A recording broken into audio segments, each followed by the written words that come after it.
ኤዱ የምትባል የሩትዬ እህትና አንዱ ወንድ ምን አለ መሰላችሁ? ዛሬ ማለት ነው ስሙን አላውቀውም ይቅርታ አድርጉልኝና ማለት ነው እኔ ምን አለ መሰላችሁ ያገታት ሌላ ሰው ሳይሆን ሜሪ፣ ዳኒ፣ ሩቲ ሌሎች ሳይሆኑ የሄርሜላ ፍቅረኛ ነኝ ብሎ ከዚህ በፊት ፍቅሬን ተቀበይኝ ብለዋት እምቢ ብለው ነበረ እና አልሰጥም ስትለው ነው ያገታት ተብለዋል ብላ እንግዲህ ወይኔ አልሰጥህም ስትለው ነው ያገታት ስትል በቃ በሳቅ ነው የሞትኩት ማለት ነው የምር።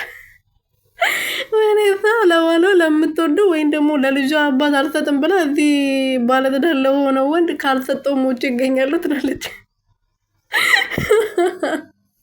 ወይኔ እናቴ ድረሽ። ሰላም ቤተሰብ እንዴት ናችሁ? ደህና ናችሁ ወይ? እኔ ያለው እግዚአብሔር ይመስገን። በያላችሁበት ሰላማችሁ ብዘት ትረፍረፍ ይበልልኝ የኔ ውድና ወርቅ እንቁ የሆናችሁ ቤተሰቦች። ለዚህ ቤት አዲስ የሆናችሁ ሰብስክራይብ፣ ሼር፣ ላይክ እያረጋችሁ ቤተሰብ እንድትሆኑ በትህትና እየጠየቅኩኝ ዛሬ እንግዲህ አዲስ ነገር ተሰምቷል ስለ ሄርሜላ ማለት ነው። የሄርሜላን ያገታት ሌላ ሰው ሳይሆን የሄርሜላ ፍቅረኛ እንደውም ዩቱብ ነበረው ግን መታ ነበር ሰርታ ነበር ከዚህ በፊት ከሱ ጋር ማለት ነው።